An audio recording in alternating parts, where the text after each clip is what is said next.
Buongiorno in diretta con Focus TG. Vediamo due notizie arrivate da poco dal Gazzettino. L'operaio che è precipitato dal tetto ed è morto sul colpo. Fatale il volo di 7 metri mentre faceva manutenzione alla Work Metal, è accaduto a San Biagio di Callalta. E poi la svolta nel giallo della morte di Chiara Iaconis. Un 13enne ha lanciato la statuetta che ha ucciso la ragazza. La famiglia commenta: l'aveva già fatto, la famiglia del 13enne ha detto l'aveva già fatto, i genitori sapevano e hanno taciuto.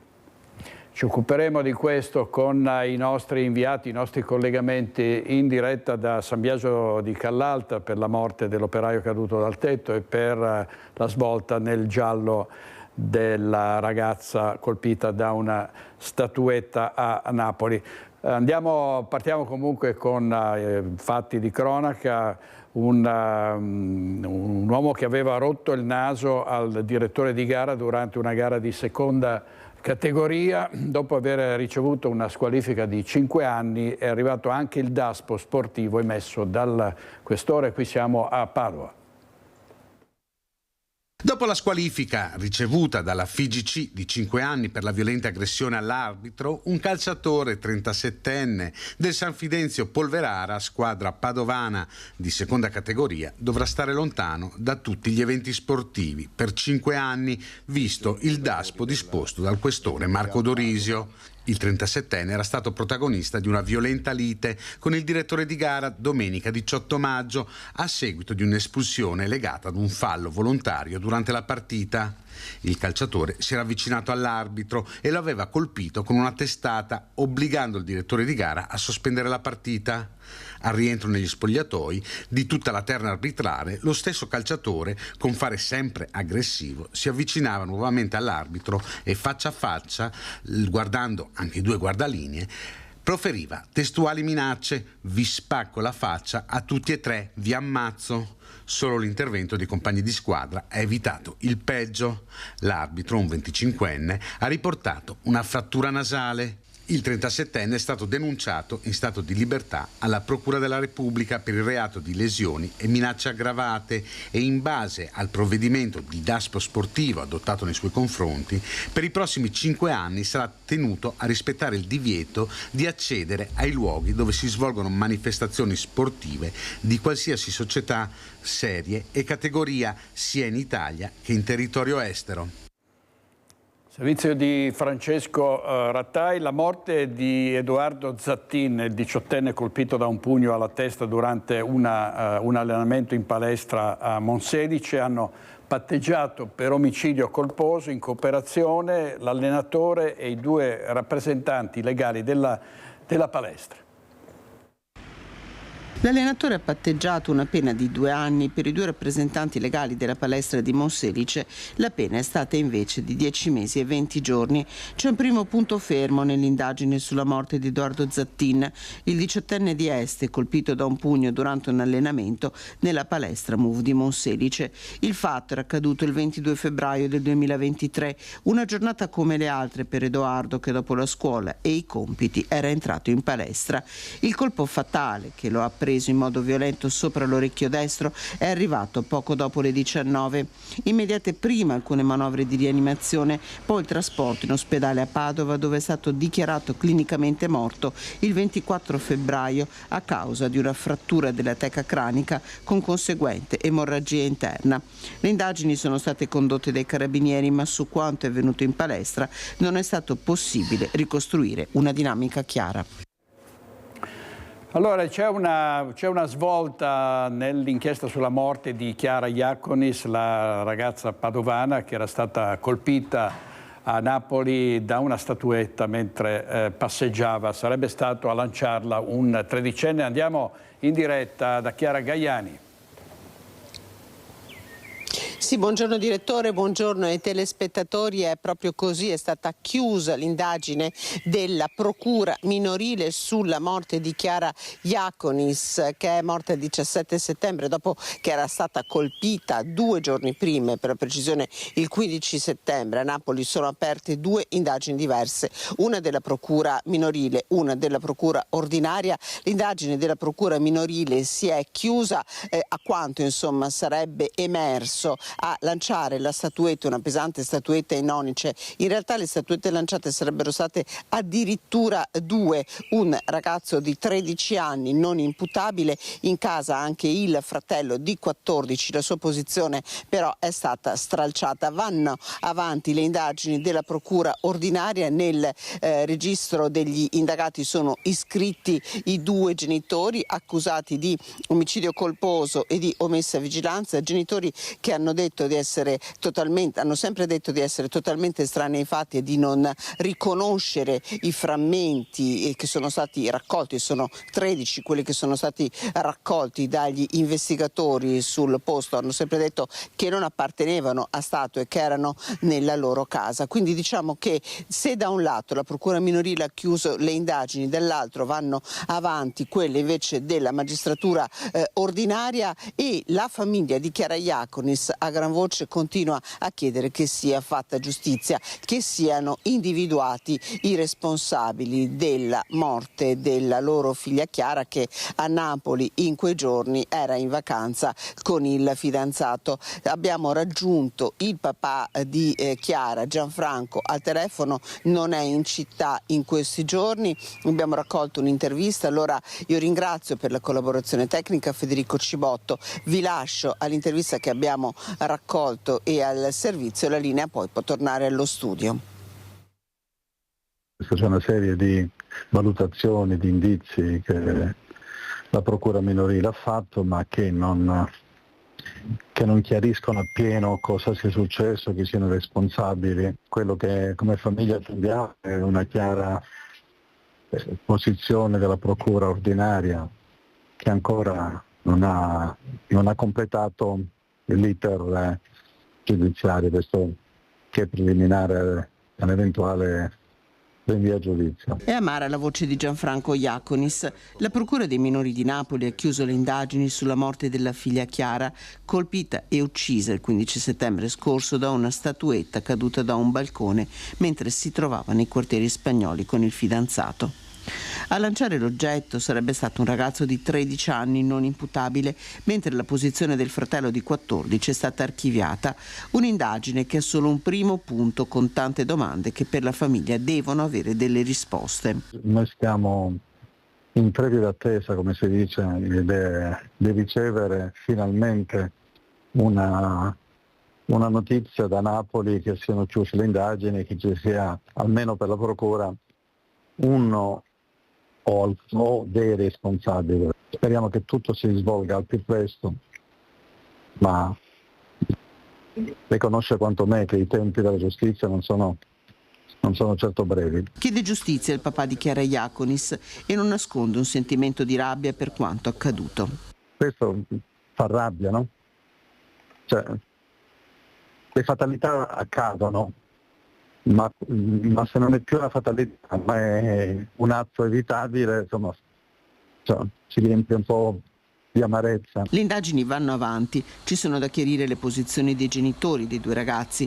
Il papà resta fiducioso, una famiglia che ha perso una figlia amatissima vuole solo giustizia. Fin dal primo giorno tutta la famiglia ha continuato ad avere piena fiducia sia negli investigatori, nei PM e sia nei nostri legali.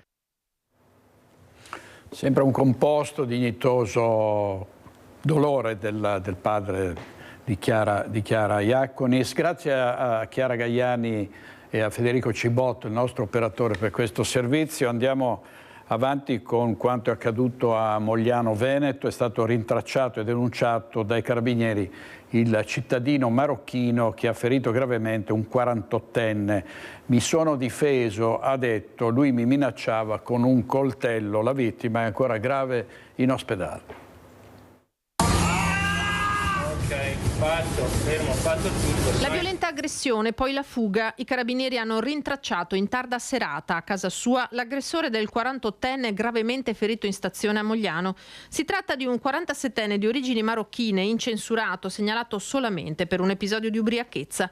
La vittima è tuttora ricoverata in serie condizioni all'ospedale di Mestre. La bottiglia di birra con cui il rivale ha sferrato il colpo al collo ha procurato un profondo taglio. Reciso un nervo cranico, l'uomo potrebbe riportare danni permanenti. All'aggressore i militari sono arrivati velocemente. Grazie alle videosorveglianze e quindi all'attività della stazione di Mogliano, che è intervenuta immediatamente sul posto, chiamata dai soggetti che hanno assistito al fatto, sono riusciti appunto a identificare e a raggiungere il soggetto che era nella sua abitazione domiciliato a Mogliano, e all'esito quindi è stato poi denunciato per lesioni gravissime. Il litigio, stando ai testimoni, sarebbe incominciato nel tunnel della stazione e poi proseguito all'esterno. I due sono venuti alle mani una prima volta, quindi sono stati divisi e sono tornati nuovamente a picchiarsi. È a quel punto che è stata sferrata la bottigliata. Mi sono solamente difeso, lui aveva un coltello, ha raccontato il 47enne, ma della lama non c'è attualmente riscontro. Il soggetto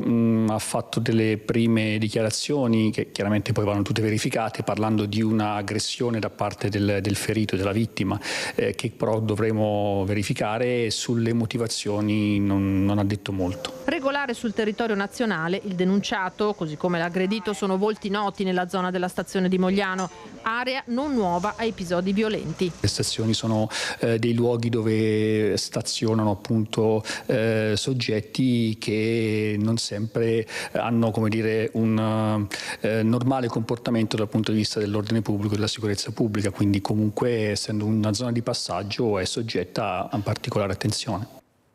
Servizio di Lina Paronetto. Intanto a Mogliano, Veneto, i cittadini, i residenti sono esasperati, soprattutto i negozianti. Il sindaco vuole incontrare il prefetto per vedere se è il caso di istituire una zona rossa.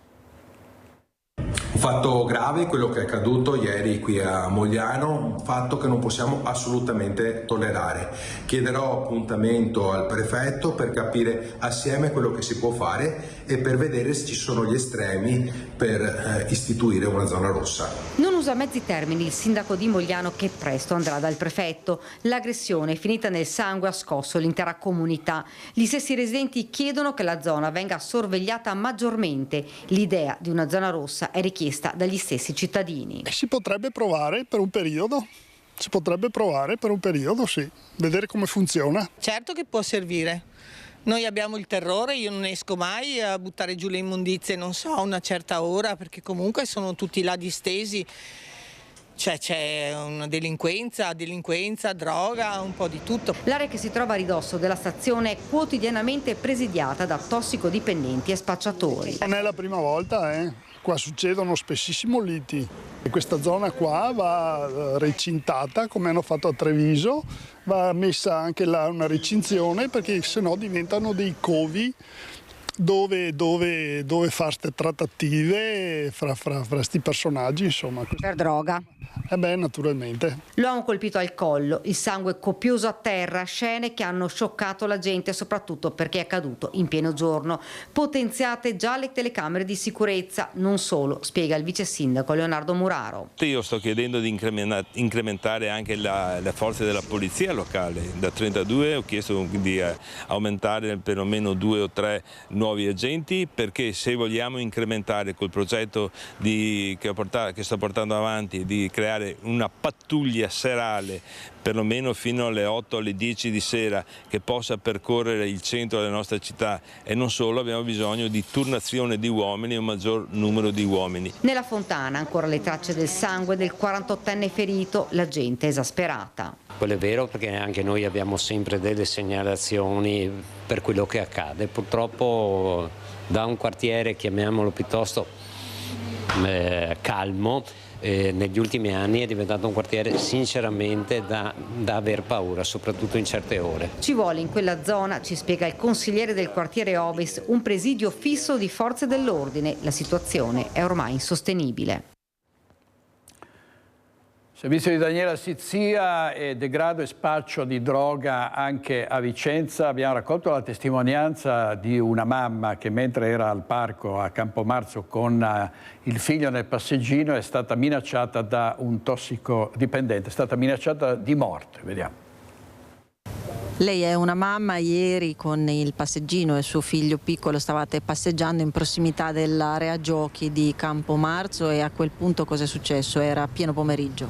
Erano le 6:30 di pomeriggio, io stavo uscendo appunto dal parco giochi per bambini situato in Campomarzo, mi stavo dirigendo in centro, avevo il telefono in mano per motivi personali e uno della banda di africani che sostano quotidianamente in quella zona facendo uso di alcol e droghe, probabilmente in preda ai suoi fumi di alcol e droghe, mi ha aggredito perché era convinto che io lo stessi riprendendo, ma io di fatto non lo stavo riprendendo, al che ha iniziato ad attaccarmi verbalmente, intimandomi di andare via, di spegnere il mio telefono, perché io lì col mio telefono non ci posso stare, mi ha incalzato con parolacce, arrivando poi fino al punto di letteralmente minacciarmi di ammazzare me e il mio bambino piccolino nel passeggino.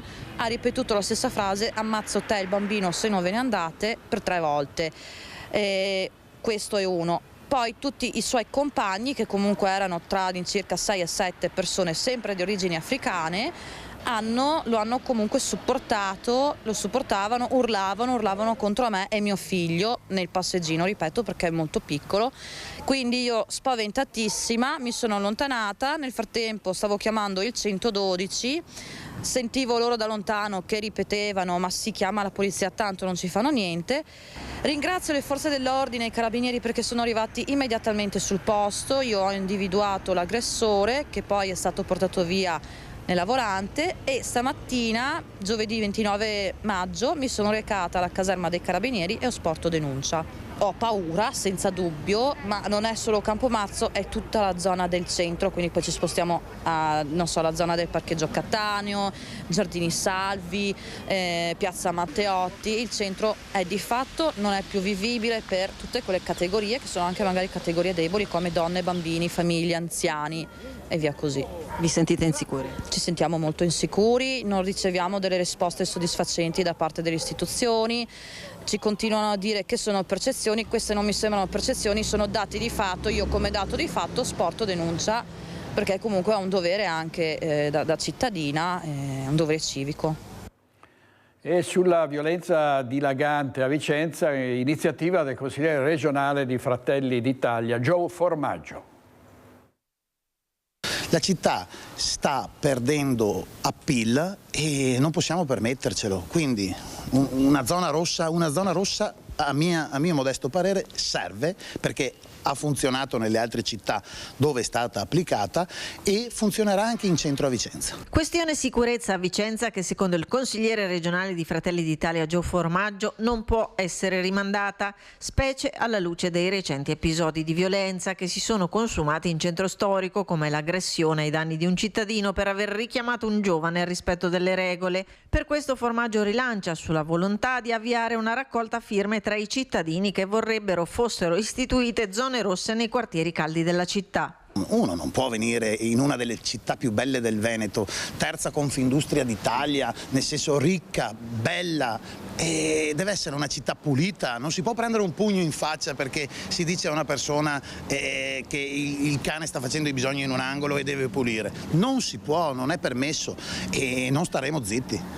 Episodi di violenza in centro che non possono essere tollerati in una città civile, la linea dei consiglieri regionali della Lega Silvia Maino e Marco Zecchinato, che lanciano un appello a tutte le forze politiche e alle istituzioni, proponendo l'attivazione di un tavolo per la sicurezza insieme al sottosegretario al ministro degli interni Nicola Molteni, che dovrà coinvolgere prefettura, forze dell'ordine, amministrazione comunale, affinché si intervenga coralmente per garantire ordine, legalità e decoro e permettere ai cittadini, dicono i consiglieri, di tornare a vivere la città senza paure. Abbiamo detto, troviamoci con la massima carica che almeno noi conosciamo, che è il nostro sottosegretario alla sicurezza Nicola Molteni, che ci ha già dato la disponibilità, facciamo un tavolo in cui si discute in maniera concreta dei problemi della città, si prenda atto dei problemi che ci sono e magari si portino al tavolo quelle che sono le opportunità, le proposte, le iniziative attuabili subito e direttamente, e anche quali sono le criticità per le quali al momento non si attuano.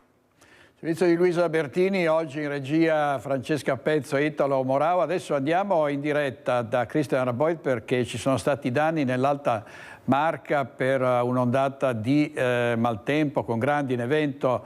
A te Christian Raboit con Nicoletta Rizzetto.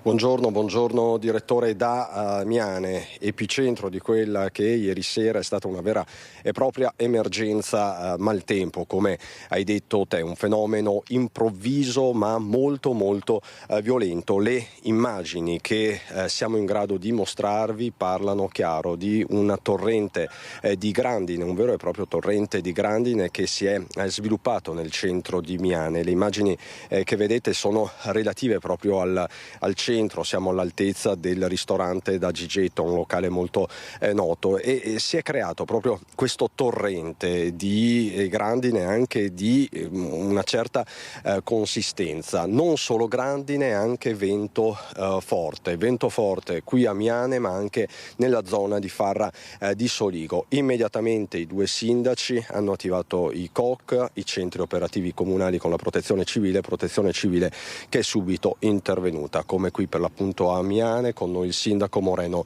Guizzo. Sindaco, è stata veramente una serata difficile, veloce ma veramente violento questo fenomeno. Sì, hai detto bene, è stata una serata difficile perché non pensavamo intanto a una bufera del genere, e poi perché il vento ha sradicato degli alberi, ha tirato giù rami, e appunto ho dovuto intervenire con la protezione civile su via Canal, mentre su via Cavallotto, che sta a Campea, sono dovuti intervenire i pompieri, i vigili del fuoco, perché là la situazione è ancora peggio, nel senso che è caduto un pino e poi alcune acacie, insomma la provinciale era un po' non era praticabile, insomma. Ecco, gli alberi sono stati rimossi nel corso della serata della nottata. Qui alle mie spalle vedete la sede della Proloco di Miane, che è finita sott'acqua. Poi siete intervenuti tempestivamente, ma qui ieri sera una sorta di piscina naturale.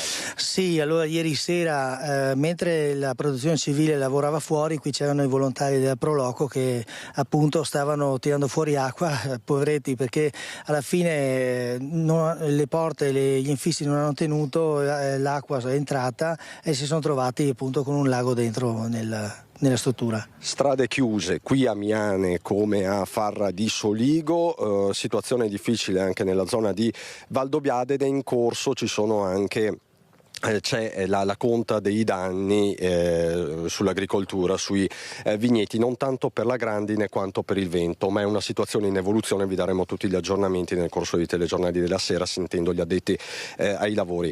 Sindaco, lei aveva dato mandato per una pulizia straordinaria dei tombini, lo fa spesso, ma qui i fenomeni sono sempre più violenti. Sì, quest'inverno noi abbiamo fatto una pulizia straordinaria dei tombini, appunto perché pensavamo insomma alle future piogge che sarebbero venute. Certo non pensavamo una cosa del genere, e oggi mi ritrovo con i tombini che sono pieni di fogliame e di ramaglie, e devo ripulirli di nuovo perché alla fine è andata così, ecco. E per farlo servono risorse, qui torniamo certo. sempre sul tema delle spese correnti per i comuni, soprattutto per i più piccoli. Certo, io devo ringraziare i miei operai comunali che questa mattina si sono dati da fare, perché alla fine, voglio dire, se oggi per sbaglio mi arriva una pioggia anche normale, diciamo, e i tombini non riceverebbero perché sono pieni. Diciamo che il sistema non tiene di fronte a questi eventi così violenti. Di fronte a questi eventi eccezionali così bisogna pensare a qualcos'altro. Perché non si riesce, però voglio dire, l'entità così è eccezionale, capiterà magari una volta ogni 5, 6 anni, 10 anni, però bisogna pensare a qualcosa.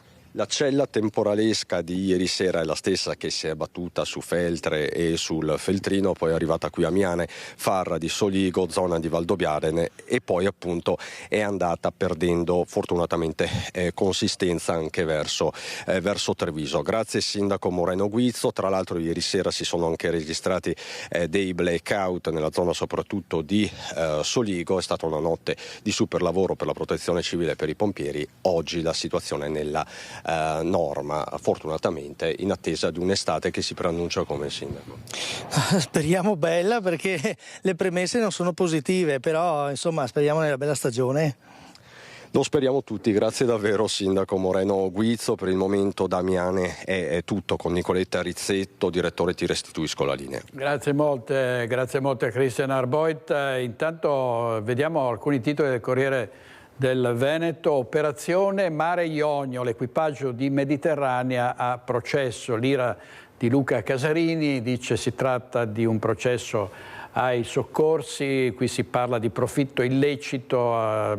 Casarini avrebbe ricevuto 125.000 euro per il trasferimento di naufraghi da una nave alla sua Mare Ionio. E poi vediamo un'altra storia sul Corriere del Veneto. Una notte a caccia di fantasmi con infrarossi e rilevatori. Nel Forte Gazzera, storie di soldati e di una ragazza scomparsa. Marco, 100 maratone in 100 giorni. Un prof mi chiamò polpetta per deridermi. Oggi corro contro il bullismo. Adesso andiamo a Venezia in diretta da Ilaria Marchiori e da Simone Merlo per la parte tecnica, perché è partita la 6ª edizione del Salone Nautico. A te Ilaria. Sì, buongiorno direttore, buongiorno ai nostri telespettatori. Proprio così, al via la 6ª edizione del Salone Nautico, il taglio del nastro col passaggio delle frecce tricolori e ovviamente tra le istituzioni presenti, che in questo momento sono andate via da poco, il sindaco Luigi Brugnaro, il padrone di casa, che ha detto di aver sempre voluto e creduto nel Salone Nautico perché Venezia è città d'acqua e città del mare, il governatore Zaia, il presidente del Senato La Russa, oltre ovviamente a tutti i membri della Marina Militare e anche dell'Esercito. Ma qui insieme a noi c'è Giovanni Giusto, il consigliere delegato alle tradizioni. Giovanni, un momento bellissimo, siamo già alla 6ª edizione, 6 anni fa non ci si credeva, invece ci siamo arrivati. Sì, ormai è un evento indubbiamente, per la sua importanza, la sua grandezza, è sicuramente un intervento ormai confermato, e dove mai un evento del genere, quello di un salone nautico, sposa bene con quello che è la Venezia, la città, il luogo galleggiante, no?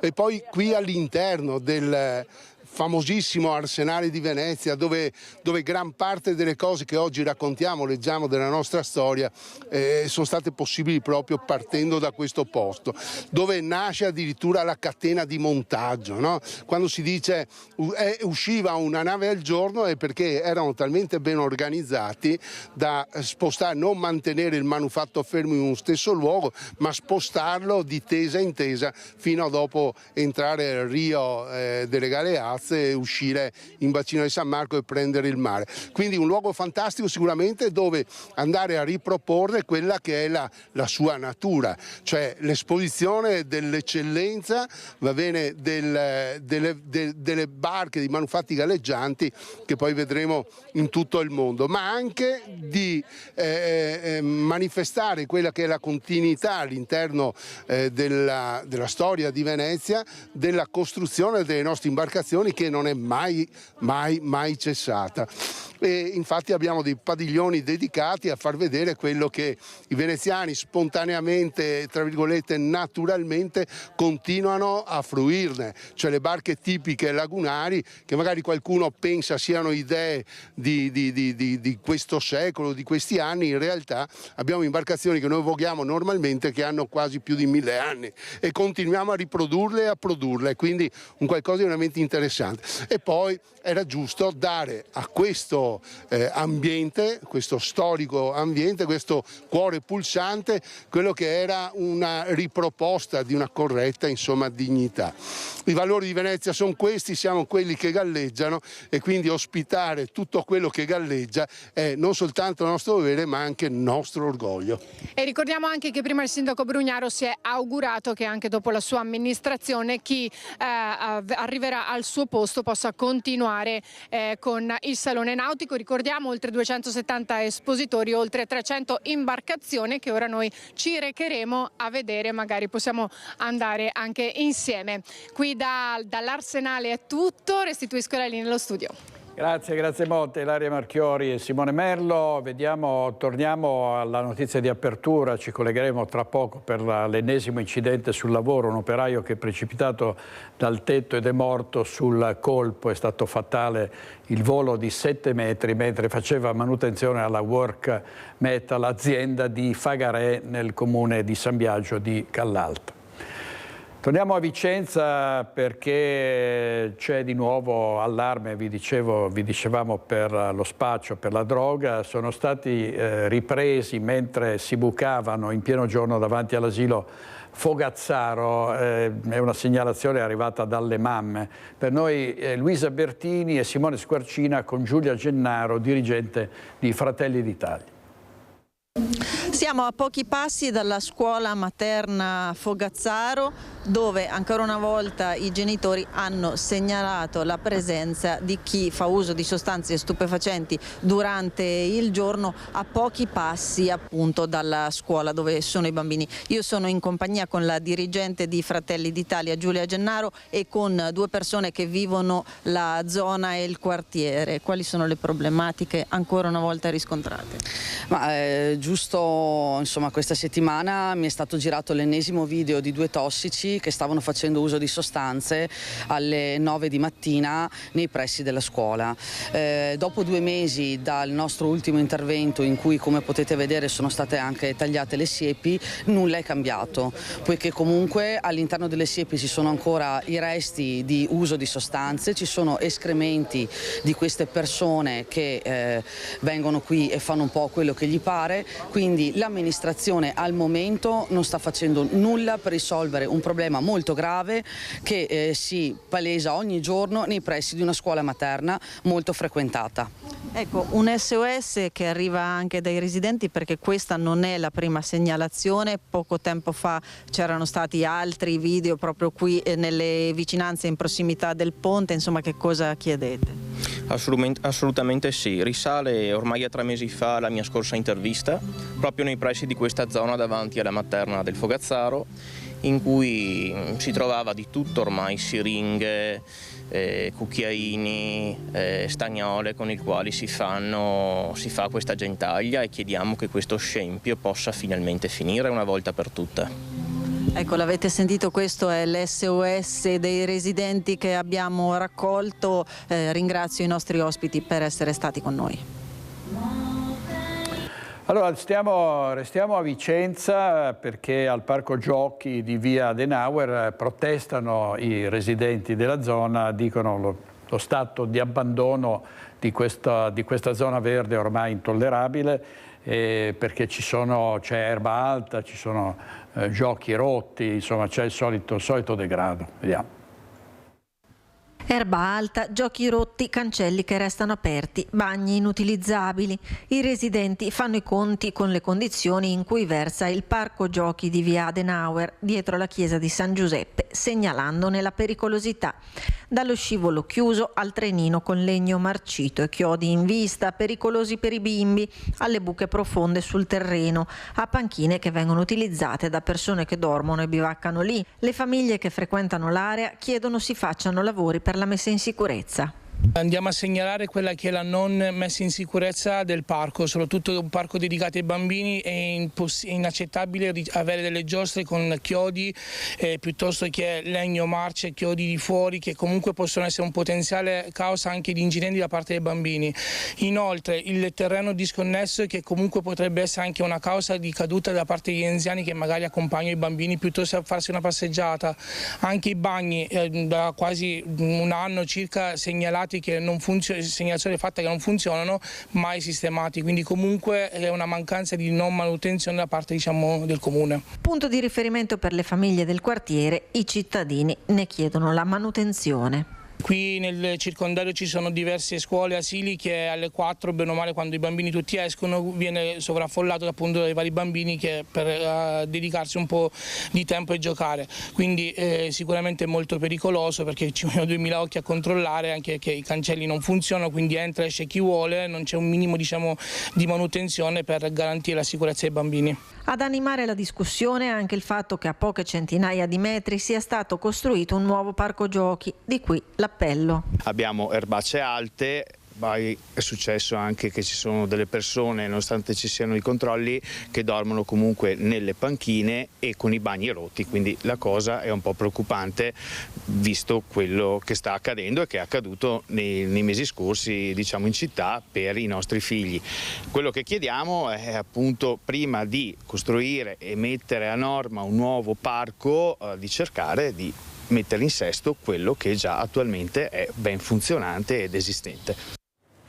È stata scoperta una banda italo-cinese che riciclava all'estero soldi proventi di attività legate alle slot machine e ai bazar. Ci sono stati 8 arresti.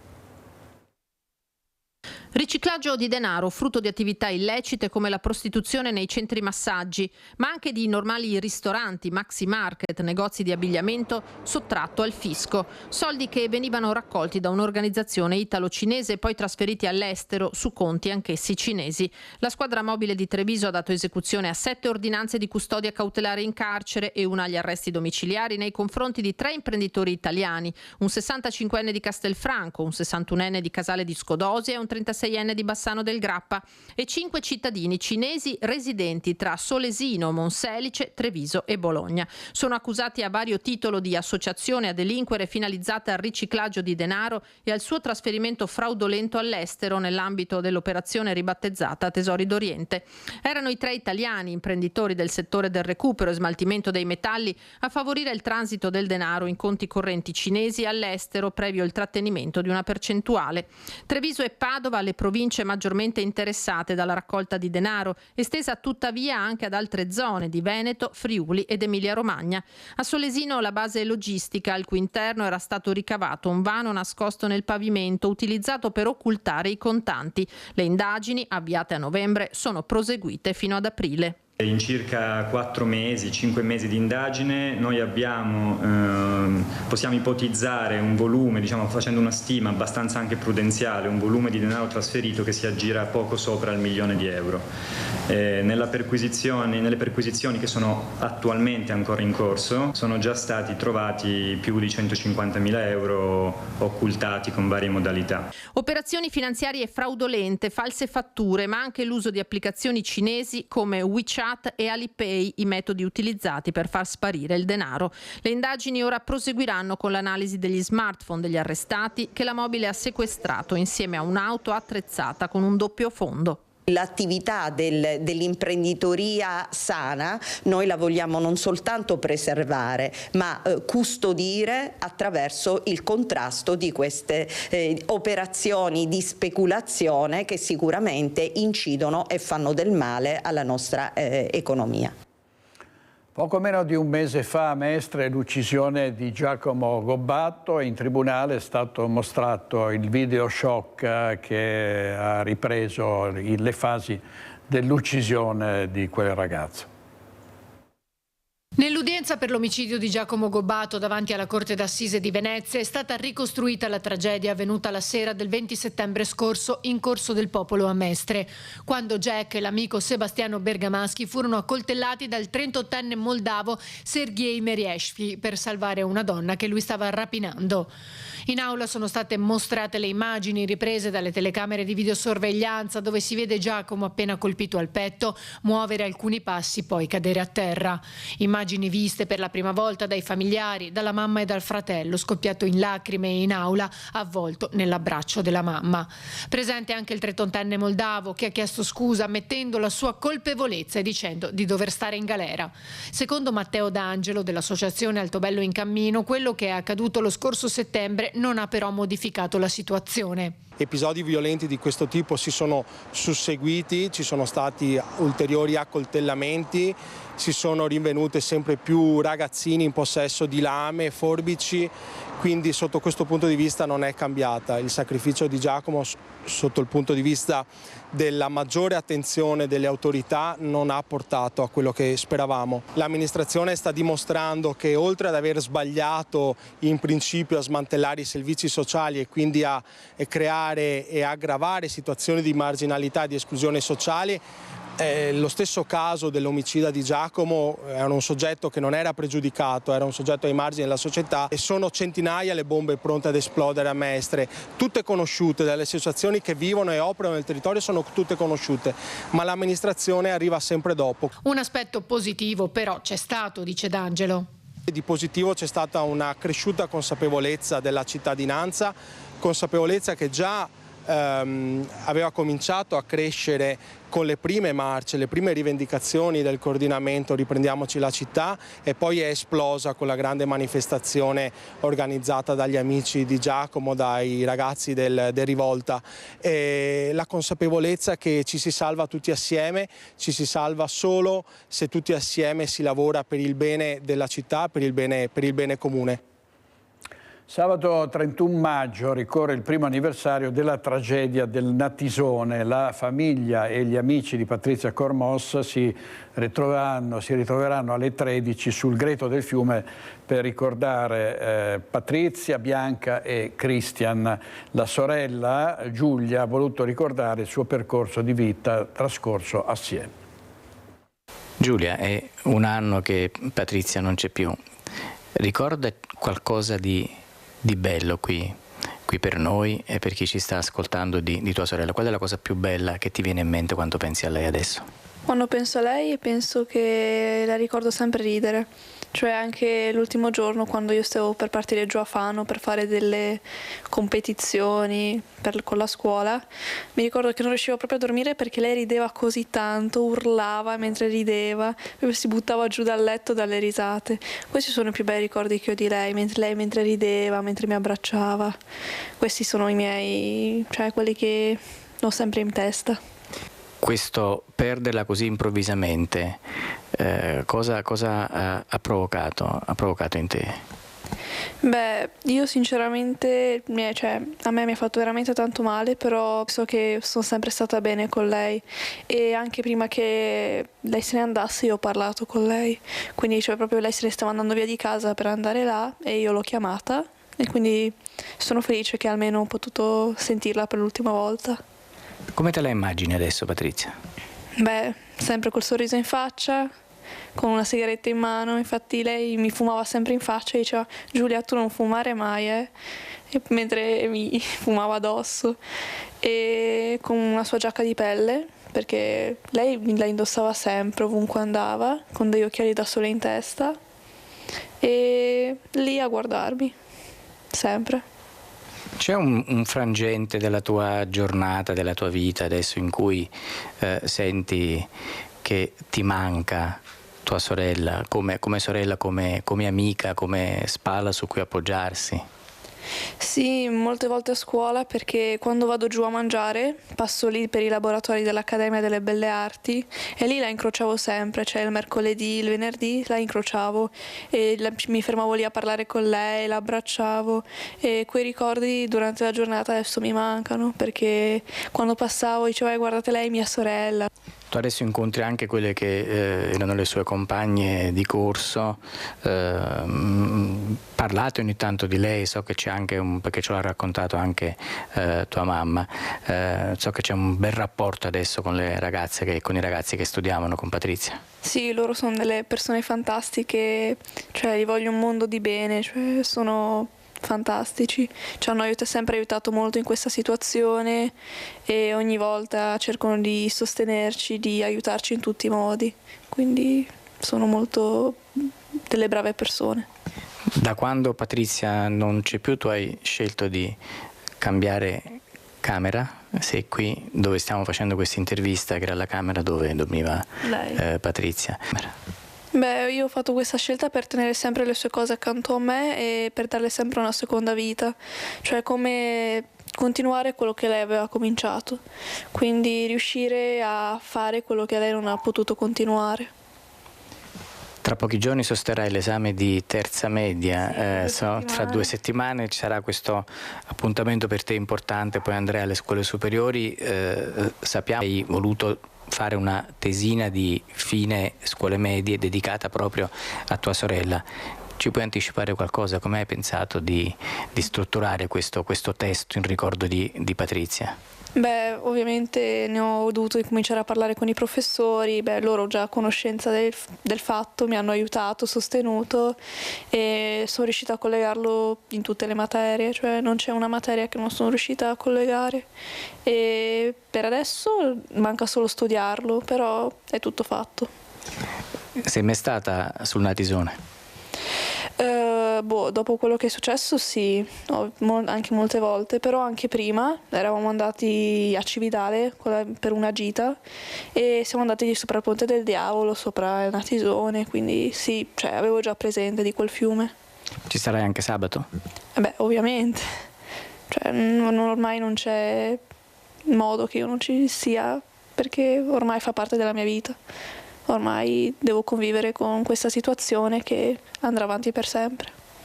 Non c'è un giorno meno difficile degli altri, però nell'avvicinarsi al 31 maggio forse la situazione diventa ancora più pesante e dolorosa, è così? Esatto, sì. Ogni giorno è sempre più difficile per noi. Non c'è un giorno, un minuto, un secondo che non ci manca. Il 31 sì, è devastante perché dove è cominciato tutto il nostro incubo. Siete già stati lì sul posto a Premariacco Beach, ci tornerete sabato. Come ti avvicini a questo momento in cui andrai di nuovo lì, ma proprio nel giorno in cui è successo quello che purtroppo ha portato via Patrizia, Bianca e Christian? Con tanto dolore e tanta rabbia perché non doveva succedere questo. Sì, un'angoscia pazzesca che quel posto mi fa proprio paura, mi fa venire i brividi. Porteremo il suo quadro, sì, porteremo dei fiori, candele, con i suoi amici, i suoi compagni, vedremo chi vorrà venire. Di recente è stata intitolata l'aula conferenze dell'Accademia del Tiepolo a Patrizia, tu hai mostrato anche alcuni dei lavori che lei aveva fatto. Questo è un modo per tenere sempre vivo il ricordo di questa splendida ragazza, non solo qui in famiglia con voi, ma ha lasciato un ottimo ricordo anche con i compagni di accademia, gli insegnanti, quindi si è fatta voler bene. Sì, questo ci fa veramente tanto piacere, che si vede che l'abbiamo cresciuta bene, poi era di carattere così, veramente un amore di ragazza. È il nostro compito di mantenere la sua memoria viva e lo faremo finché avremo vita, per sempre. Intervista esclusiva di Francesco Pezzella della nostra redazione di Udine ai familiari di Patrizia, una delle vittime del Natisone. Adesso andiamo in telefonica diretta con Marta Marangon a Fagarè perché c'è stato un ennesimo incidente sul lavoro, un uomo precipitato dal tetto di un'azienda. Allora Marta, raccontaci i particolari. Sì, buongiorno direttore, a te e ai telespettatori che ci stanno seguendo da casa. Sì, purtroppo quella che vi raccontiamo è l'ennesima tragedia mortale sul lavoro verificatasi nella nostra regione. Siamo in via Pascoli a Fagarè di San Biagio di Callalta. L'incidente si è verificato pochi minuti dopo le 11 presso la ditta Work Metal. Un uomo è caduto da circa 7 metri di altezza dal tetto del capannone che stava sistemando. L'operaio deceduto è un 63enne macedone residente a Denson di Piave. Stava eseguendo dei lavori per una ditta esterna, la ditta Eurolat di Monastier. Qui sul posto sono in corso i sopralluoghi e gli accertamenti da parte dei carabinieri, dai tecnici dello Spisal, dell'ULS 2 della Marca Trevigiana. Sono intervenuti anche i sanitari del 118 per soccorrere il 63enne. Purtroppo non c'è stato nulla da fare. Questa tra l'altro è l'ennesima tragedia sul lavoro che si verifica nel giro di una settimana in provincia di Treviso. Giusto una settimana fa si erano verificati 3 infortuni non mortali ma comunque con gravi lesioni da parte dei dipendenti coinvolti. 2 hanno avuto delle lesioni gravissime alle braccia, un altro alla testa e già una settimana fa i sindacati avevano lanciato l'allarme dicendo che appunto si sta facendo troppo poco per la sicurezza sul lavoro. Ora di questa mattina la notizia dell'ennesima tragedia purtroppo mortale. E da Fagarè di San Biagio di Callalta è tutto. Grazie molte a Marta Marangon. E vediamo 40 anni fa la tragedia dell'Eisel nella quale persero la vita 39 persone, un episodio spaventoso allo stadio di Bruxelles per vedere la finale di Coppa Campioni disputata dalla Juventus. C'erano anche molti veneti, fra di loro 2 bassanesi che finirono schiacciati dalla folla. Bassano ha deciso di onorare la memoria di quelle vittime con una mostra fotografica nella loggetta del municipio, alla cui inaugurazione ha partecipato anche un bassanese che si è salvato per miracolo. Vediamo.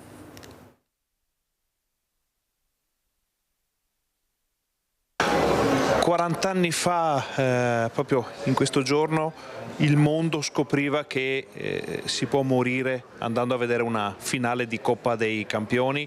40 anni fa il disastro, la tragedia dell'Eisel, persero la vita 2 bassanesi, ma c'erano anche altri bassanesi in quello stadio. C'era il signor Danilo Tassotti. Che cosa si ricorda di quel giorno?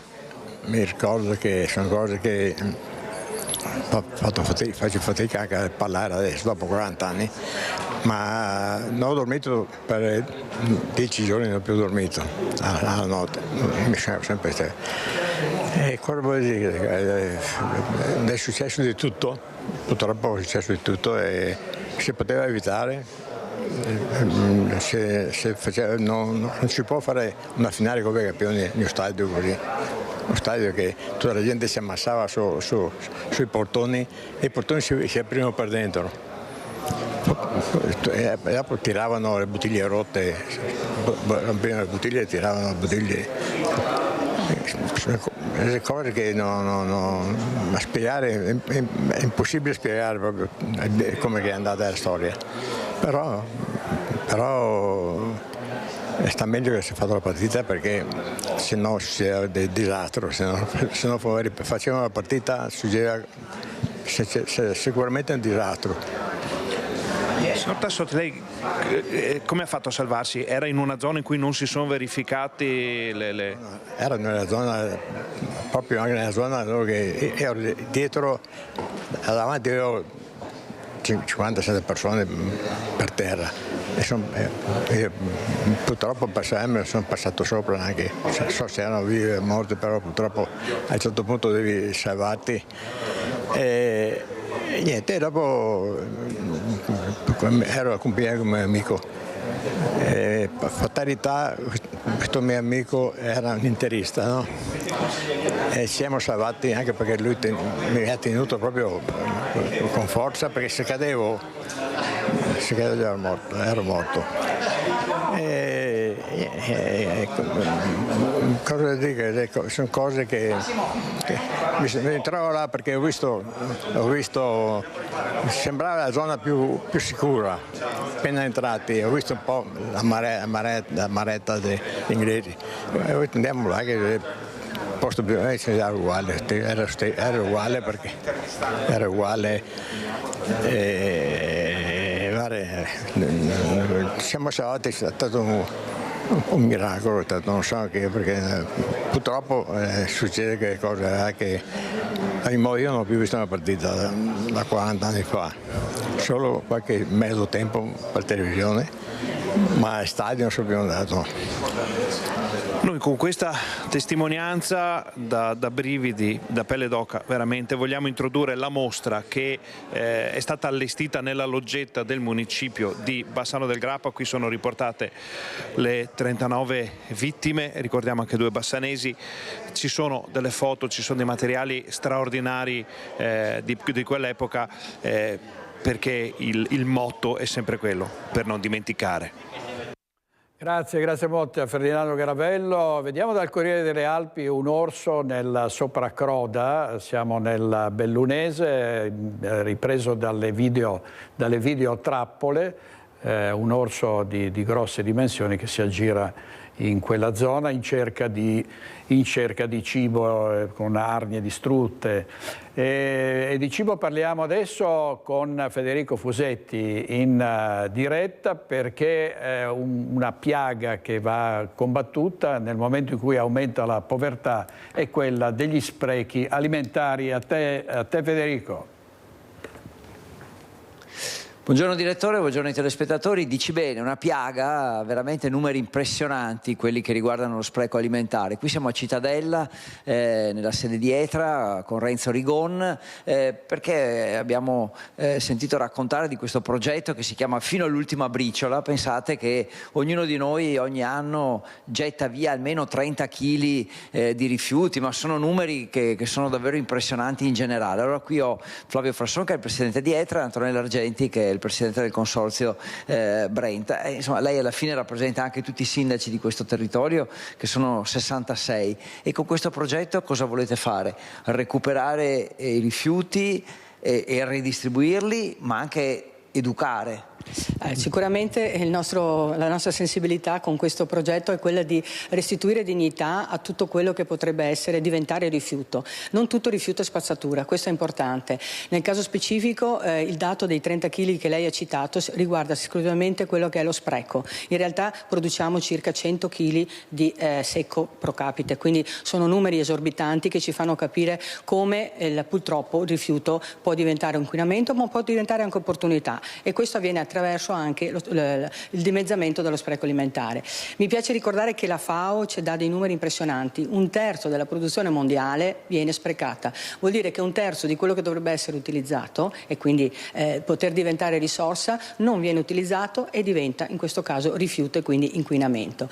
Abbiamo quindi scelto come bacino Brenta Rifiuti, che è appunto composto da 66 sindaci, di utilizzare una parte del nostro bilancio in un progetto che prevede la redistribuzione di quelli che sono gli avanzi delle grandi industrie oppure delle piccole e medie imprese. Faccio un esempio molto concreto. Se una grande industria che produce pasta piuttosto che qualsiasi altro prodotto alimentare dovesse trovarsi in una situazione in cui non può vendere il prodotto perché magari l'etichetta rovescia, attraverso questo sistema loro mettono a disposizione, magari delle associazioni del terzo settore piuttosto che di altre realtà, lo stesso prodotto, o addirittura a titolo gratuito o con il pagamento di un piccolissimo importo. Potete capire che si tratta di una struttura che ancora una volta rende virtuoso un sistema dove le persone che avanzano aiutano le persone che non sono in grado di accaparrarsi. Purtroppo esistono anche nelle nostre piccole realtà dell'Alta Padovana e dell'Asiaghese e del Vicentino le famiglie o le piccole associazioni che non riescono ad avere gli strumenti per aiutare le persone. Quindi questo è davvero un progetto innovativo, ambizioso, ma soprattutto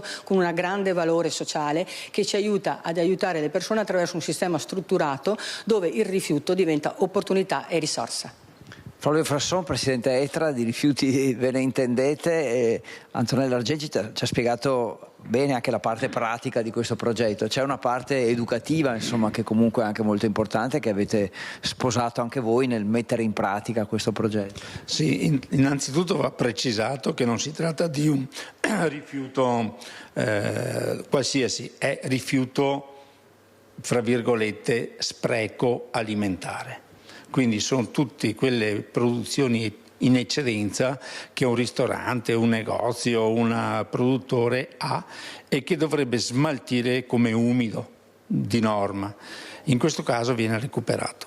Allora, i 3 pilastri di questo progetto sono: 1, la grande distribuzione, i grandi produttori, le associazioni di volontariato grosse.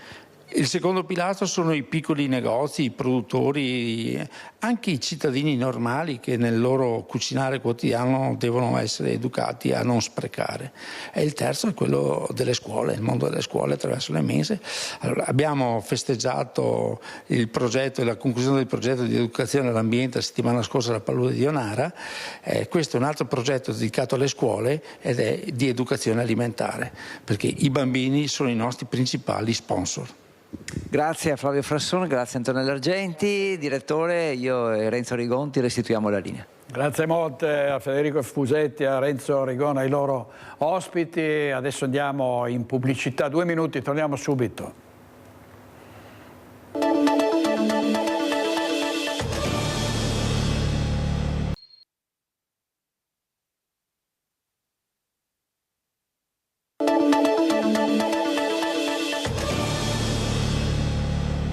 Domani a Creazzo i funerali della professoressa in pensione Elisa Spadavecchia, che è stata travolta da una ruspa in spiaggia a Cervia. A ricordarla l'amica che era con lei in vacanza.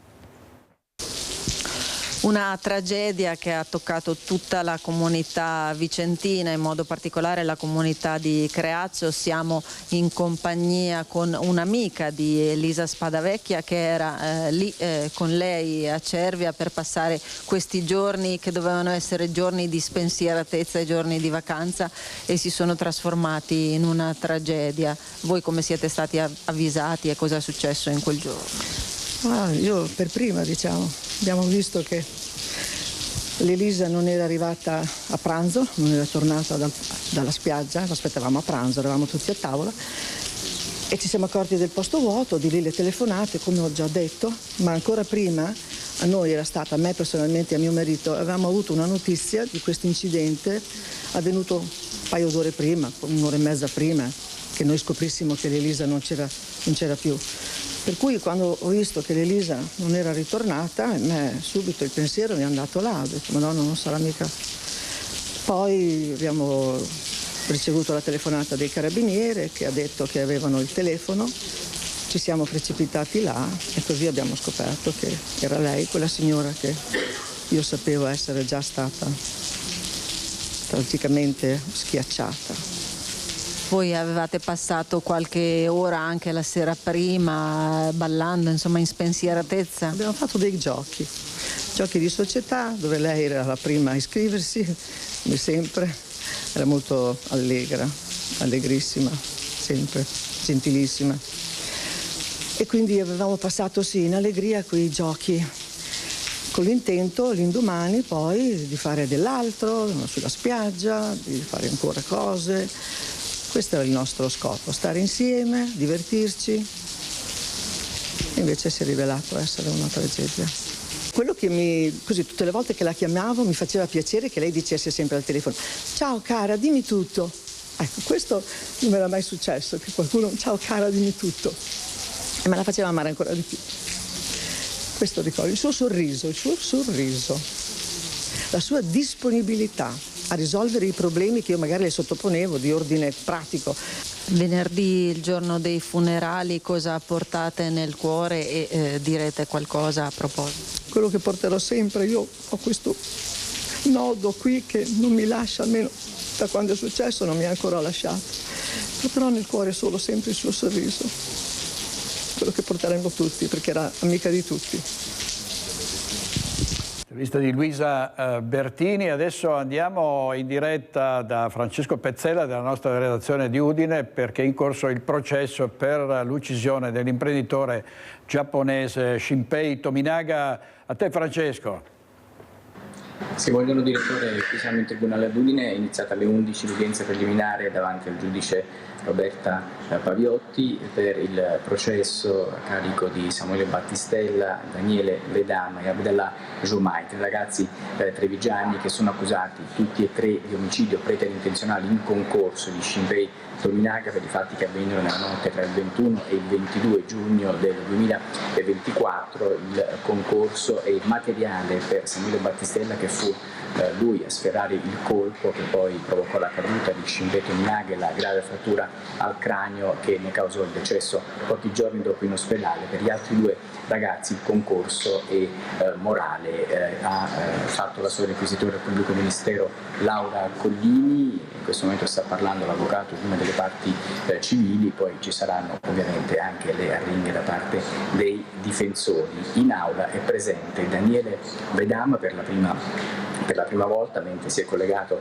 dal carcere di Treviso per assistere a questa udienza l'altro imputato Abdallah Jomai, che si trova detenuto in quanto ha violato per 2 volte delle misure cautelari più lievi che erano state disposte dai giudici, e dunque è stato alla fine messo in carcere, in custodia cautelare, in attesa di questo giudizio. Per tutti e tre dunque c'è l'accusa di omicidio preterintenzionale in concorso, per tutti e tre c'è anche l'accusa di lesioni nei confronti di Alexander Petrov, che è uno degli ucraini che furono aggrediti, e da quella aggressione partì tutta la catena degli eventi che portò alla morte di Shinpei Tominaga. Sono accusate anche delle lesioni a carico di Giuseppe Venturini, che era l'amico di Shinpei Tominaga, che intervenne per provare a sedare quella che era nata come una rissa, anche se poi sappiamo che il reato di rissa, l'accusa di rissa è caduta nei confronti dei tre ragazzi. Soltanto per Daniele Vedam c'è la contestazione di minacce, perché portò all'esterno il bed and breakfast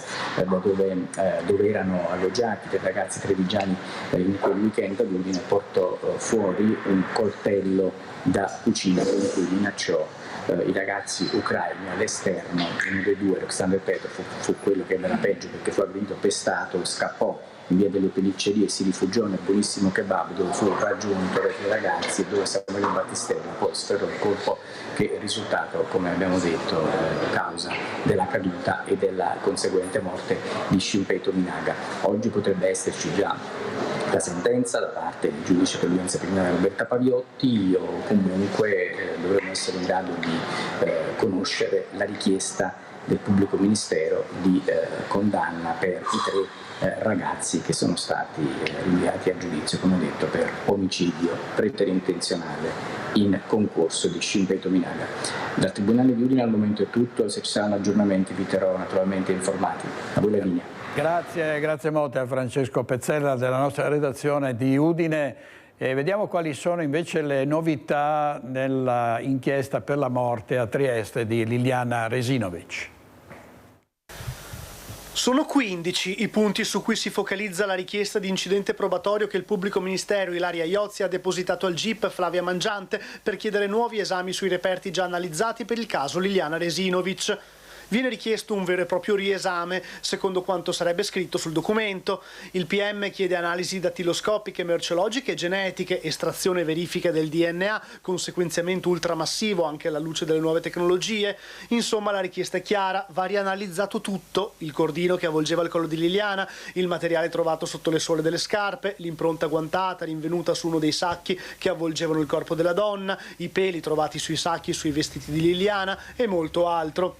15 punti fra elementi già analizzati e di nuovi per avvalorare la tesi dell'omicidio. Sebastiano Visintin, marito di Liliana, è l'unico indagato per la morte della moglie. Invece gli avvocati di Sebastiano, Paolo e Alice Bevilacqua, hanno tempo fino a domani per sciogliere la loro riserva di incidente probatorio. Richiesta incentrata su analisi medico-legali, come la lesione alla vertebra toracica T2 di Liliana. Una frattura che secondo la consulenza medico-legale dell'anatomopatologa Cristina Cattaneo era già presente al momento dell'attacco dell'8 gennaio 2022, 3 giorni prima dell'autopsia. Frattura che invece non è stata rilevata dalla consulenza del radiologo Cavalli e del medico legale Costantinides. E poi c'è l'altra richiesta di incidente probatorio, la prima depositata lo scorso 21 maggio, sempre dal PM Iozzi.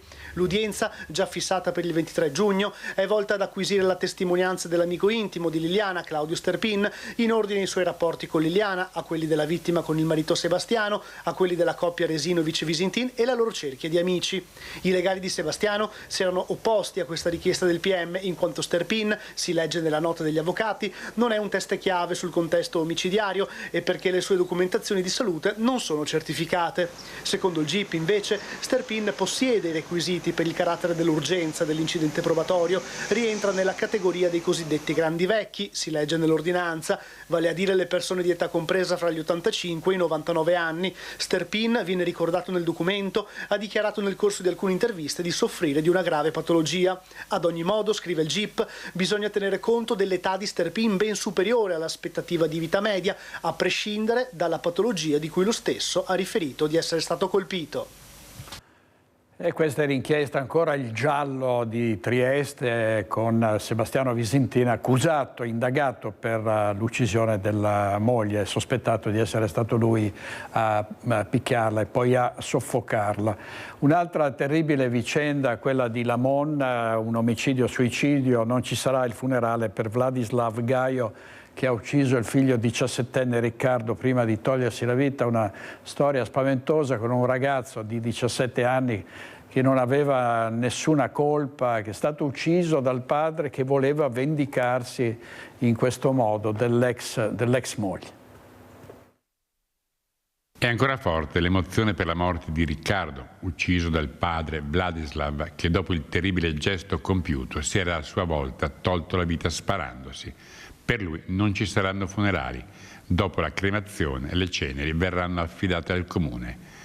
Era stato subito deciso che l'ultimo saluto a Riccardo Gaio e Vladislav Gaio sarebbero stati dati in forma separata. Dopo i funerali dello sfortunato 17enne, al di là della pregressa certezza dei due funerali distinti, era rimasto il dubbio di cosa sarebbe accaduto ai resti mortali dell'assassino. Il funerale di Riccardo era stato celebrato dal vescovo ed era stata attivata una raccolta fondi per mamma e sorella. Ora è arrivata la notizia che a quel funerale non ne farà seguito un secondo. Servizio di Fabio Fioravanzi della nostra redazione di Belluno. Intanto sono riprese all'alba a Recoaro le ricerche del 33enne scomparso. Qualche giorno fa sono stati impiegati anche droni, elicottero, cani molecolari, ma finora nessun esito delle ricerche. Continuano le ricerche del 33enne di Arzignano, del quale non si hanno più notizie da quando si è allontanato da casa martedì, il cui cellulare risulta spento. Avviate a seguito della segnalazione della scomparsa, le ricerche si sono concentrate nell'area attorno al rifugio Campogrosso, dove è stata trovata parcheggiata la sua auto. Le forze in campo hanno perlustrato le zone limitrofe, trasportate in quota anche dall'elicottero della Guardia di Finanza, che ha effettuato i sorvoli. Presenti anche 3 cani molecolari dell'Associazione Nazionale Carabinieri e del Soccorso Alpino, nonché numerosi piloti di droni del Soccorso Alpino e dei Vigili del Fuoco. Al momento una trentina di persone si sono distribuite sul territorio nelle zone assegnate. Soccorso Alpino della Delegazione Prealpi Venete, del Trentino, della Guardia di Finanza, Vigili del Fuoco con unità cinofile di superficie e carabinieri forestali. E da ieri sera è scattato un altro allarme per la scomparsa di un uomo, un 60enne, le cui ricerche sono in corso a Valdagno. Maxi sequestro della Guardia di Finanza a Treviso, nel mirino auto di lusso importate di contrabbando. Un Audi A6 Avant da 55.000 euro guidata da un interprete indiano residente dal 2016 in provincia di Mantova. Una Mercedes GLE 350 da 46.000 euro utilizzata da un estetista rumena residente da 20 anni in provincia di Venezia. E infine un Audi RS6 da 30.000 euro utilizzata da un ristoratore albanese residente dal 2013 sempre in provincia di Venezia. sono le 3 auto di lusso sequestrate nei giorni scorsi dalla Guardia di Finanza di Treviso. Vetture straniere di grossa cilindrata immatricolate in paesi extracomunitari e importate di contrabbando senza il pagamento dei dazi doganali e dell'imposta sul valore aggiunto. Le leggi consentono al proprietario di un veicolo immatricolato in un paese extra UE di entrare e circolare nell'Unione Europea con l'esonero totale dei dazi all'importazione in deroga alle norme generali. Ciò però a una condizione, che il conducente proprietario sia residente al di fuori dell'Unione Europea. Non era evidentemente il caso dei 3 veicoli fermati dai finanzieri del gruppo di Treviso, vicino all'aeroporto, e a Mogliano Veneto, al casello di Venezia Est. I 3 infatti vivono e lavorano da molti anni in Italia. Per i 2 residenti in provincia di Venezia sono scattate soltanto le sanzioni amministrative, mentre per l'interprete indiano è arrivata anche la denuncia penale. Servizio di Nicola Zanetti, che è il nostro caporedattore centrale. Vediamo anche lo sciopero nazionale delle poste il prossimo 3 giugno, è stato proclamato da CGIL e UIL. Lo scorso novembre sono state estromesse le categorie dai tavoli di trattativa dalla dirigenza dell'azienda. Stato di agitazione anche in Veneto.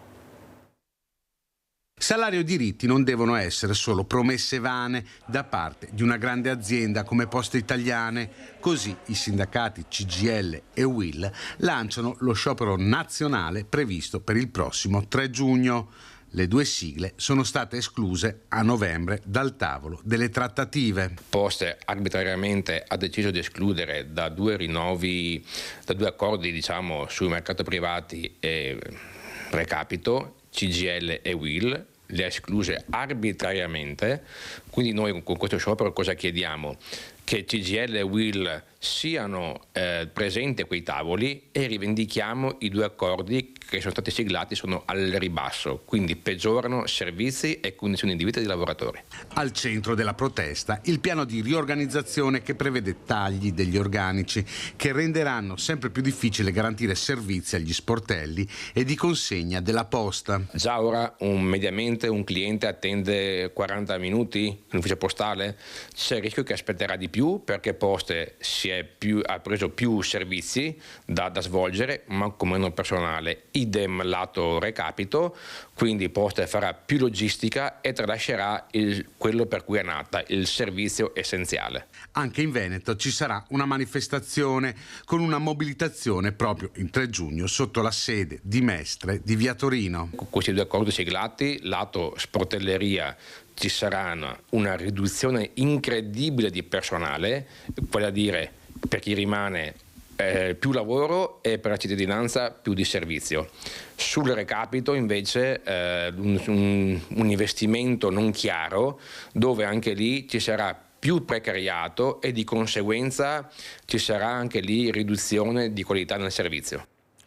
Servizio di Francesco Rattai. Adesso andiamo a Bassano del Grappa perché tornano a farsi sentire gli espropriati del Piano Mar. Vediamo. La vicenda ultradecennale del Piano Mar l'hanno vissuta in prima persona, attraversando almeno 5 diverse amministrazioni comunali. Gli espropriati, ancora residenti in via Tabacco o via Miazzi, come è stata in seguito rinominata, hanno plichi di ritagli di giornale e documenti che testimoniano promesse, annunci e proclami che ancora non sono arrivati ad essere atti concreti.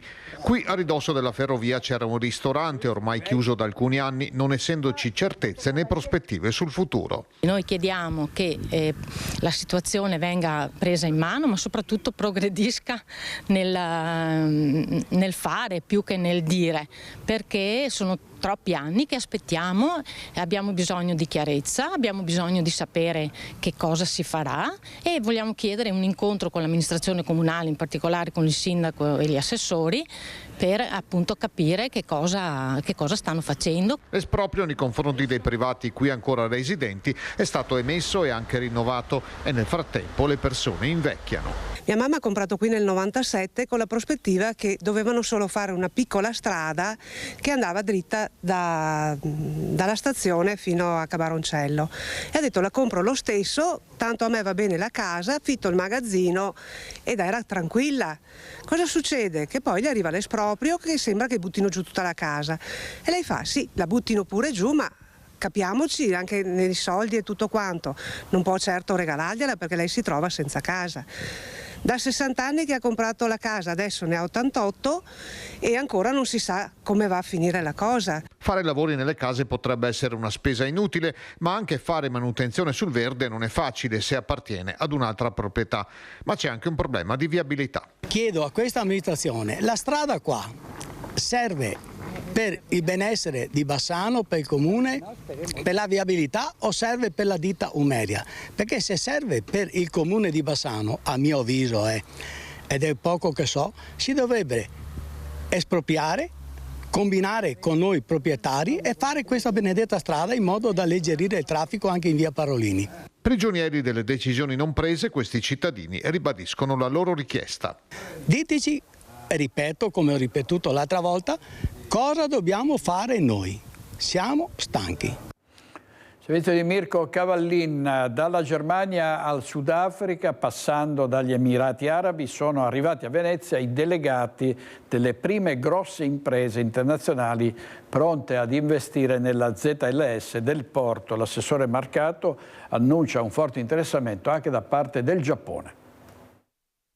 Sono arrivati a Venezia dagli Emirati Arabi Uniti, dall'India, dalla Germania, dal Sudafrica. Sono rappresentanti di imprese, banche di investimento, holding finanziarie, società attive ad esempio nella logistica o nelle energie rinnovabili, ma sono soprattutto i delegati di realtà economiche disposti ad investire nella ZLS, la zona logistica speciale Porto di Venezia e Rodigino, detta Blue Gate. Siamo già andati ad Osaka in occasione dell'Expo e lì abbiamo incontrato, in 3 incontri specifici, abbiamo incontrato decine di imprenditori giapponesi che anche lì in quell'occasione ci hanno detto che sono interessati a investire in Veneto e in particolar modo nella Blue Gate. Quella di Santa Marta, all'interno dell'area portuale veneziana, è la prima tappa di una 3 giorni di incoming, come si dice in gergo, cioè di ingresso, in senso economico si intende, di nuovi investitori nella ZLS. Gli investitori vengono da noi per la ZLS, ma vengono da noi perché siamo il porto che ha 65 km di rete ferroviaria all'interno del porto, perché siamo un porto che sta lavorando con 1 miliardo di investimenti sull'accessibilità sia marittima, sia stradale, sia ferroviaria, e siamo un porto che ha una possibilità di mettere a disposizione tutti i collegamenti attraverso i nostri terminal, quindi un porto che ha terminal contenitori, che ha terminal rinfuse. Attraverso le sue agevolazioni, la ZLS nasce con obiettivi estremamente ambiziosi. Si stima infatti che possa portare tra Venezia e Rovigo quasi 2,5 miliardi di investimenti e 177.000 posti di lavoro, con un incremento del 40% dell'export e dell'8,4% del traffico portuale. Di sicuro, perlomeno dopo anni di monocultura turistica, ha riportato a Venezia un dibattito su uno sviluppo economico solido, basato su industria, ricerca e commercio. Qui abbiamo un credito d'imposta di 80 milioni di euro in disponibilità delle imprese che vogliono venire qui, ma soprattutto la Blue Gate è uno strumento di semplificazione normativa, burocratica, amministrativa e di accompagnamento delle imprese a investire qui. E quindi tante aziende straniere che arrivano a investire in Veneto e nel frattempo, e questa è una storia di segno diametralmente opposto, un giovanissimo allevatore di 17 anni è costretto dalla burocrazia a vendere le sue capre. Sentiamo il nostro servizio. Questa è la stalla dove avevo le capre, ce n'erano 29 che purtroppo ho dovuto dare via. Aveva solo 14 anni quando ha deciso di prendere in mano l'eredità del nonno, trasformando la vecchia stalla di famiglia in un piccolo allevamento di capre. Oggi, a soli 17 anni, Denis De Bortoli è stato costretto a chiudere tutto: la sua stalla, il suo sogno, la sua vita costruita tra i campi di Trevignano. Queste sono le ultime rimaste, sono 6 grandi e una quindicina di adulte rispetto alle 30 piccole e le 60 grandi che c'erano. La colpa? La burocrazia, una questione legata all'accatastamento dell'immobile che nessuno è riuscito o ha voluto risolvere. Nonostante gli appelli lanciati alle istituzioni, nessuno si è fatto avanti, nessuna mano tesa, nessun sostegno concreto di chi avrebbe potuto davvero fare la differenza. Sono molto deluso perché avevo una possibilità e nessuno mi ha dato una mano. Questa burocrazia soffoca i giovani come me perché potevano aiutarmi e dire che ormai dato le capre che ce le avevo, io appena avevo i soldi avrei sistemato questo discorso di catasto, non è che non l'avrei sistemato, un po' alla volta come fanno tutti l'avrei fatto anch'io. È passato più di un mese da quando abbiamo incontrato Dennis per la prima volta. Allora, nella sua stalla, tra balle di fieno e gli sguardi curiosi delle sue amate capre, ci raccontava con orgoglio di come ogni giorno si prendesse cura di loro. È faticoso, ma è la mia passione, ci diceva. Oggi quelle capre sono state vendute, ne sono rimaste solo una decina, quasi a fargli compagnia, a ricordargli che quel sogno era reale e che qualcuno gliel'ha portato via. Vogliono farmi vendere anche queste, ma non sono in grado di venderle. Sono molto stupito che nessuno mi ha dato una mano, sono molto stupito. Sono un po' anche deluso della gente che sta attorno. A 17 anni Dennis si è trovato a fare i conti con una realtà che non lascia spazio ai giovani che vogliono lavorare la terra, coltivare un progetto, vivere di ciò che amano. A pensarla così anche Diego, il fratello sedicenne. Mi spiace veramente per mio fratello perché la passione c'era, la delusione è grande e la tristezza per questi animali lo è ancora di più. Una storia triste raccontata in punta di penna da Nicola Marcato. Speriamo che qualcuno si faccia avanti per aiutare questo ragazzo. Pubblicità, torniamo subito.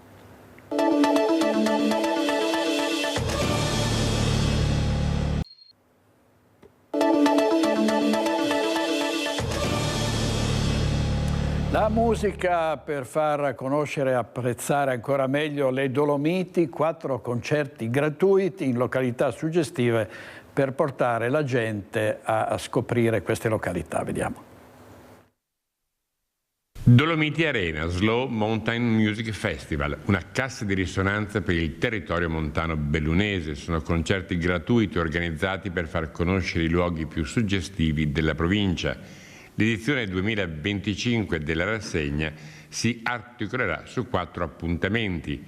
Le date preannunciate sono 28 giugno Paola Turci a Trichiana di Borgo Valbelluna, 19 luglio Malikayan sul Monte Avena, 26 luglio Max Gazzè al Lago di Santa Croce in Comune di Alpago, 30 agosto i Patagarre a Cimacampo in Comune di Arsiè. 4 grandi concerti che si svolgeranno dal 28 di giugno al 30 agosto e che avranno come obiettivo non solo la musica e stare insieme per tutti noi, ma anche dare un bel momento di aggregazione a tutti i turisti e tanti turisti che ci sono in provincia di Belluno. Con queste finalità verrà proposto al prossimo comitato un nuovo fondo grandi eventi con una dotazione finanziaria accompagnata dal monitoraggio di alcuni indicatori, quali il numero di passaggi dei veicoli e il numero di transazioni digitali, che consentano di valutare e misurare in maniera quanto più oggettiva possibile il ritorno economico o meno delle manifestazioni supportate.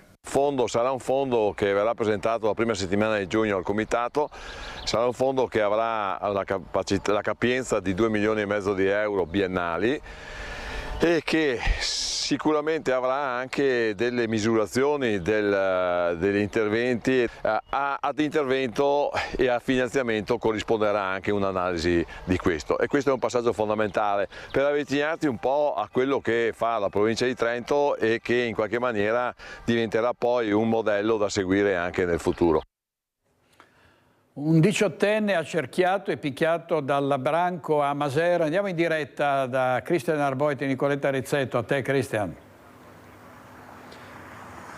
Buongiorno di nuovo direttore. Un rapido flash da Maser dove procedono senza sosta le indagini dei carabinieri che stanno scandagliando le immagini della videosorveglianza qui nel centro del paese, non solo telecamere pubbliche ma anche telecamere private, per chiarire la dinamica del violento agguato che si è registrato martedì nella tarda serata, poco prima di mezzanotte. Questo 18enne che stava passeggiando in centro al paese, nel centro di Maser, che è stato letteralmente accerchiato da 4-5 soggetti, pare 5 soggetti, forse di origini marocchine. È stato accerchiato e aggredito, calci e pugni. Il ragazzo è finito a terra, poi il barcollante si è portato nelle vicinanze della chiesa di Coste e lì ha lanciato l'allarme, pare avesse dei problemi con il cellulare. Un vero e proprio agguato che sarebbe maturato in ambito scolastico.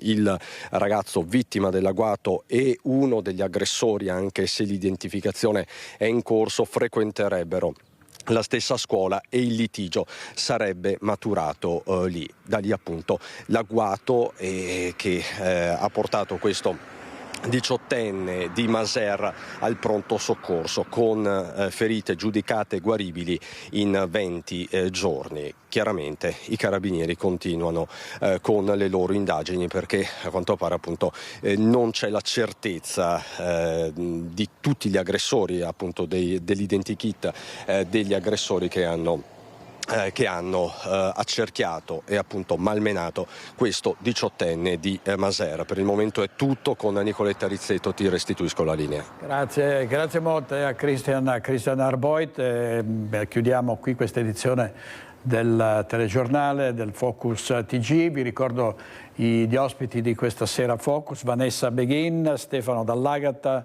Muhammad Khaled, Giacomo Nilandi, Laura Puppato, Massimo Venturato ed Elisa Venturini. È tutto, grazie ai nostri registi Francesca Pezzo e Italo Morao e buona giornata.